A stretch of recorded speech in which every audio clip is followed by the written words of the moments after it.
Hello बच्चों, welcome back to my channel. कैसे हैं आप सब लोग। आप लोग की बिहार स्टेट की क्लासेस की थी, जिसमें कि जो पेपर सेकंड है, जो कि आपका सब्जेक्ट से रिलेटेड क्वेश्चंस आने हैं, उसकी तैयारी मैं आप लोग को करा रही थी। तो इस वीडियो में हमने पढ़ा था कि जो ब्रांच अकाउंट होते हैं, शाखा खाते होते हैं, क्या होते हैं, किस तरह की अकाउंटिंग की जाती है, और उससे रिलेटेड एमसीक्यू सॉल्व किए थे। आज की वीडियो में उसी में आगे आपका डिपार्टमेंटल अकाउंटिंग होता है, तो वो क्या रहेगा, क्या डिपार्टमेंट्स होते हैं, कैसे अकाउंटिंग की जाती है, इसको समझेंगे। और ये कैसे ब्रांच अकाउंटिंग से थोड़ा सा डिफरेंट है, और साथ ही समझेंगे इसके एमसीक्यूज को। तो आइए वीडियो शुरू करते हैं। तो शुरू करने से पहले जिन बच्चों ने चैनल को सब्सक्राइब नहीं किया है, सब्सक्राइब कर लीजिएगा। वीडियो अच्छी लगेगी लाइक जरूर कर दीजिएगा, और फ्रेंड्स साथ वीडियो को शेयर भी कर दीजिएगा। आइए शुरू करते हैं। तो विभागीय लेखांकन या डिपार्टमेंटल अकाउंटिंग होती क्या है। तो नाम से तो पहले क्लियर हो गया है। विभागीय लेखांकन यानी जो विभाग होते हैं, डिपार्टमेंट्स होते हैं। तो डिपार्टमेंट होता क्या है, जैसे कि ब्रांच होती हैं, ब्रांचेस जो होती हैं, तो कोई जैसे मैंने आपको प्रीवियस वीडियो में पूरा समझाया था कि एक ट्री कितना होता है, उसके बाद उसकी अलग अलग शाखाएं ब्रांचेस निकलती हैं। विभाग जो होते हैं, तो एक ही कोई कंपनी है, उस कंपनी के अंदर अलग अलग डिपार्टमेंट होते हैं। जैसे कि परचेज डिपार्टमेंट है, सेल डिपार्टमेंट है, या फिर जो अकाउंटिंग का काम होता है अकाउंट्स डिपार्टमेंट होता है, या फिर जो स्टोर्स होते हैं उसका डिपार्टमेंट होता है, पैकेजिंग डिपार्टमेंट होता है। अलग अलग डिपार्टमेंट होते हैं, क्योंकि कंपनी अगर बड़े लेवल पे होती है तो सब लोग मिक्सअप होकर काम करेंगे तो काम नहीं हो पाएगा। तो डिपार्टमेंट अलग अलग कर दिए जाते हैं, सबके मैनेजर अपॉइंट कर दिए जाते हैं, तो वहाँ पर काम करना आसान हो जाता है। इसीलिए जो डिपार्टमेंट अकाउंटिंग होती है, तो वहाँ उन जगहों पर होती है या उन ऑर्गेनाइजेशन में होती है जहाँ पर डिपार्टमेंट्स को बांट करके काम किया जाता है। तो मेजर डिफरेंस है दोनों के बीच में, ब्रांच अकाउंटिंग और डिपार्टमेंट अकाउंटिंग में। तो जो ब्रांच अकाउंटिंग होती है, तो ब्रांचेस हेड ऑफिस से अलग होती हैं, लेकिन जो डिपार्टमेंट होते हैं उसी ऑर्गेनाइजेशन में, उसी कंपनी में, उसी फैक्ट्री में अंदर ही होते हैं। तो आपको समझ में आ गया होगा कि ब्रांचेस होंगी, अलग होंगी, डिपार्टमेंट्स उसी कंपनी, उसी ऑर्गेनाइजेशन के अंदर ही होते हैं। अब आइए देखें कि उनकी जो लेखांकन किया जाता है क्या होता है। Departmental accounting refers to maintaining account for one और more departments of the company. कि जो विभागीय लेखांकन होता है, मेंटेन किए जाते हैं जो खाते या फिर अकाउंट्स, जो कि एक या एक से ज्यादा डिपार्टमेंट्स होते हैं किसी भी कंपनी के अंदर, उसके revenues and expenses of the department are recorded and reported separately। कि जितने भी डिपार्टमेंट्स होते हैं उनके अलग अलग जो भी उनकी इनकम हुई है, आगम हुई है, रेवेन्यू जनरेट किया उन्होंने, और साथ ही उनके जो एक्सपेंसेस हुए होते हैं उनको अलग अलग क्या किया जाता है, डिपार्टमेंट वाइज ही रिकॉर्ड किया जाता है, रिकॉर्ड उनका रखा जाता है। फिर आएगा the department are the consolidated into the accounts of the head office to prepare the financial statement of the company. और जो डिपार्टमेंट होते हैं इनके जो भी अकाउंट्स रखे होते हैं वो किसके साथ कंसोलिडेट किए जाते हैं, तो जो मेन हेड होती है, हेड ऑफिस होता है, उस हेड ऑफिस में इसमें क्या था, हेड ब्रांच थी, जो ब्रांच अकाउंटिंग थी वहां पर हेड ब्रांच होती है। यहाँ पर क्या होता है, यहाँ पर होता है हेड ऑफिस। जो हेड ऑफिस होता है वहां पर इन सारे डिपार्टमेंट्स के जो भी अकाउंट्स होते हैं वो जाते हैं। उसके बाद सबको मिला करके एक कंसोलिडेटेड अकाउंट्स जो होंगे वो प्रिपेयर किए जाते हैं। तो ये हो जाती है आपकी डिपार्टमेंटल अकाउंटिंग। आपको समझ में आ गया होगा कि डिपार्टमेंटल अकाउंटिंग क्या होती है, कि अलग अलग डिपार्टमेंट्स होते हैं, उनके रेवेन्यू एक्सपेंसेस को अलग अलग रिकॉर्ड रखा जाता है, और उसके बाद उसे हेड ऑफिस में भेजा जाता है। हेड ऑफिस में कंसोलिडेटेड अकाउंट्स तैयार किए जाते हैं, उसे ही कहते हैं हम डिपार्टमेंटल अकाउंटिंग।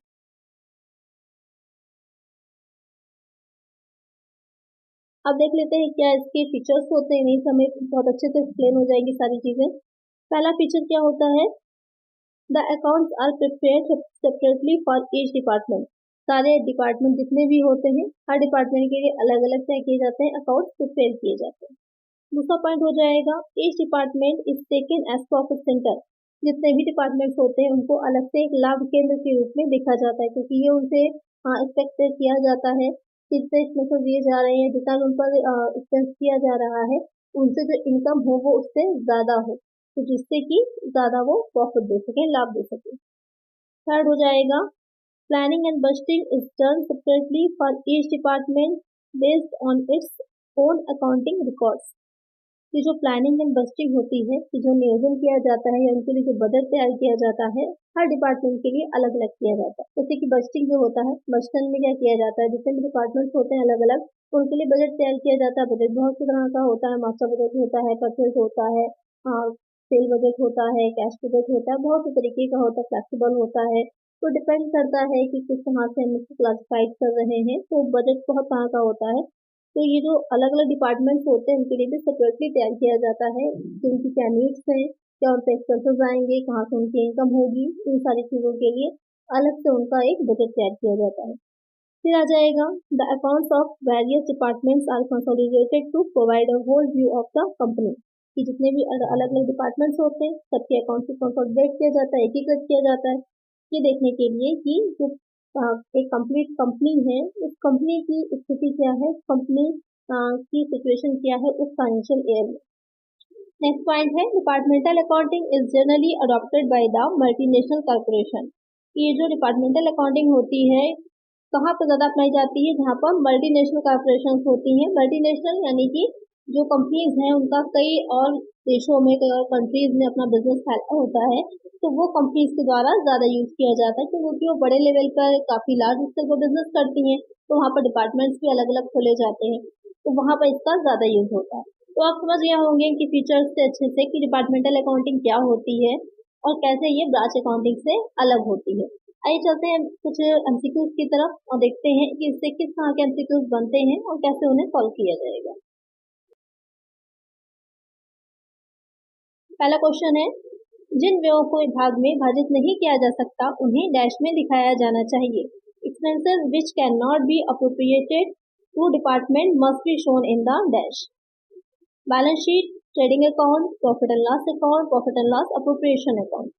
तो यहाँ पर क्वेश्चन में कह रहा है कि कुछ इस तरह के एक्सपेंसेस होते हैं, आपने कॉस्ट अकाउंटिंग में पढ़ा होगा कि कुछ ऐसे एक्सपेंसेस होते हैं जिनको अलग अलग बांटा नहीं जा सकता है।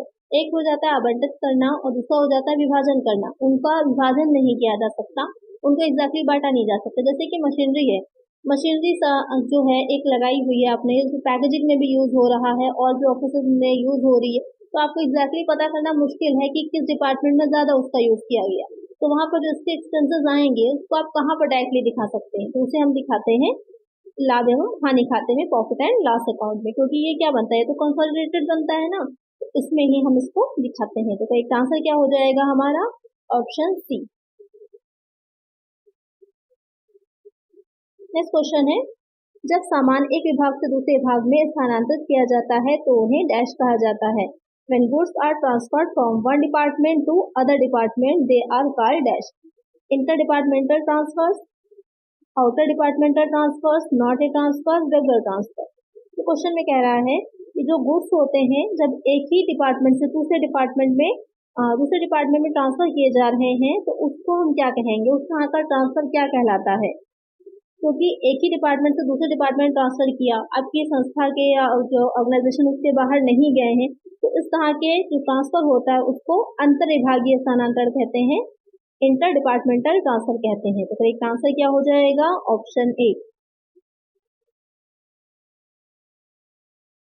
नेक्स्ट क्वेश्चन है, जब माल एक विभाग से दूसरे विभाग में स्थानांतरित किया जाता है तो माल स्थानांतरित करने वाला विभाग डैश होना चाहिए। When goods are transferred from one department to other, the department transferring the goods should be dash. Debited, credited, added, subtracted.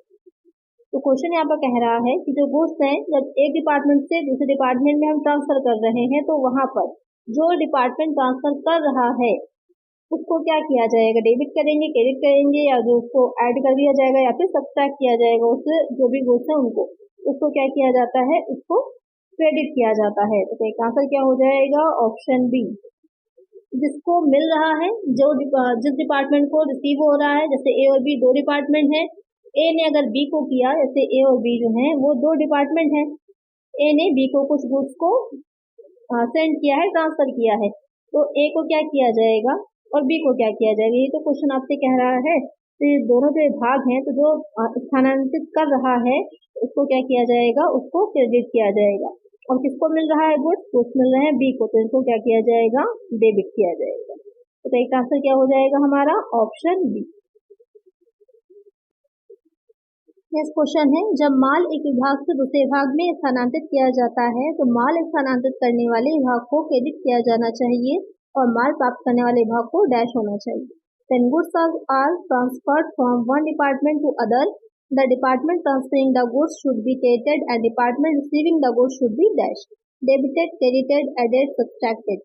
तो सेम ऐसे ही क्वेश्चन अभी प्रीवियस हमने देखा था, जहाँ पर ये पूछा गया था, जैसे मैंने आपको बताया था कि ए और बी दो डिपार्टमेंट हैं, तो यहाँ पर ए जो था वो बी को माल ट्रांसफर कर रहा था, तो ए को हमने क्या किया था, ए को हमने क्रेडिट किया था, तो बी क्या हो जाएगा, बी क्या हो जाएगा, बी होगा डेबिट। जिसको रिसीव हो रहा है वो डेबिट हो जाएगा, जो सेंड कर रहा है वो क्रेडिट हो जाएगा। तो यहाँ पर एक डिपार्टमेंट को तो बता ही दिया है, जो स्थानांतरित कर रहा है वो क्रेडिट है और जो प्राप्त कर रहा है वो हो जाएगा डेबिट। तो करेक्ट आंसर क्या होगा, करेक्ट आंसर हो जाएगा option A.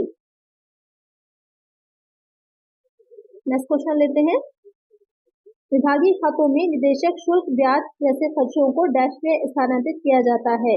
In department account expenses like directed fees interest is transfer to dash, balance sheet, trading account, general profit and loss account, profit and loss, appropriation account.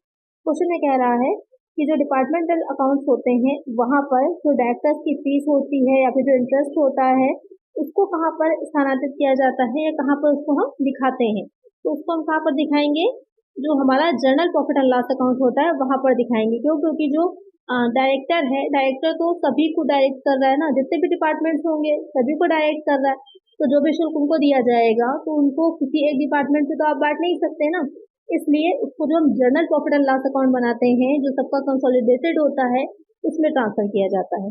तो एक answer क्या हो जाएगा, option C. Next question है, विभागीय लेखांकन एक व्यावसायिक फर्म को डैश को अधिकतम करने में सक्षम बनाता है। The departmental accounting enables the business firm to maximize dash profit, losses, dash assets। Question कह रहा है कि जो विभागीय लेखांकन होता है, जो एक व्यावसायिक फर्म होती है, कोई जो एक बिजनेस है, कोई फर्म है, उसका क्या चीज अधिकतम होती है, डिपार्टमेंटल अकाउंटिंग करने से लाभ बढ़ता है, हानि बढ़ती है, नगद बढ़ता है या फिर संपत्ति बढ़ती है। तो क्या बढ़ता है, लाभ बढ़ता है, प्रॉफिट बढ़ता है। क्यों, क्योंकि यहाँ पर हमें ये पता चल पाता है कि कौन सा डिपार्टमेंट प्रॉफिट में जा रहा है, कौन सा लॉस में जा रहा है, या हमने कितने जो एक्सपेंसेस हैं किस पर किए हैं और उसको हम कंट्रोल कर सकते थे लेकिन बहुत ज्यादा कर ली, क्योंकि हम बजट भी बनाते हैं ना अलग अलग डिपार्टमेंट का, तो हमें ये पता चल जाता है कि कहाँ किस डिपार्टमेंट में ज्यादा सही ढंग से काम नहीं हो पा रहा है, ज्यादा एफिशिएंसी से काम करने की जरूरत है, कहाँ पर बहुत ज्यादा हानि हो रही है, उसको कंट्रोल किया जाए। तो इस वजह से क्या रहता है, जो हमारी फर्म है मेन, उसका प्रॉफिट बढ़ेगा। तो आंसर क्या हो जाएगा, ऑप्शन ए। नेक्स्ट क्वेश्चन है, जहाँ विभागों की संख्या बहुत कम हो वहाँ विभागीय खाते की डैश प्रणाली अधिक सुविधाजनक होती है। A dash system of departmental account is more convenient where the number of departments are very small. Mutual, branch, debtors, profit and loss। Question में कह रहा है कि जहाँ पर डिपार्टमेंट्स की संख्या कम होती है, कम डिपार्टमेंट्स होते हैं, तो ऐसी जगह पर जो डिपार्टमेंटल अकाउंटिंग का मेथड अपना रहे हैं उसमें से कौन सा मेथड सबसे इजी रहता है और सही रहता है, म्यूचुअल या फिर शाखा या विदेंद्र या फिर लाभ और हानि। तो कौन सा होगा, म्यूचुअल। कि अगर डिपार्टमेंट्स कम होते हैं तो म्यूचुअली उनके अकाउंट्स प्रिपेयर किए जा सकते हैं, क्योंकि वो संख्या में कम होंगे तो फर्म भी छोटी हो सकती है, वहां पर आप म्यूचुअली तैयार कर सकते हैं उनके अकाउंट्स को। तो एक आंसर हो जाएगा ऑप्शन ए। तो आज की वीडियो में इतना ही। अगर वीडियो अच्छी लगी है, क्वेश्चंस अच्छे लगे हैं, तो उसी तरह की वीडियोस के लिए चैनल को सब्सक्राइब कर लीजिएगा, वीडियो को लाइक कर दीजिएगा और फ्रेंड्स और वीडियो को शेयर भी कर दीजिएगा। मिलते हैं इसके नेक्स्ट आगे जो भी आपके सिलेबस में दे रखा है उसके साथ टॉपिक पे। Thank you.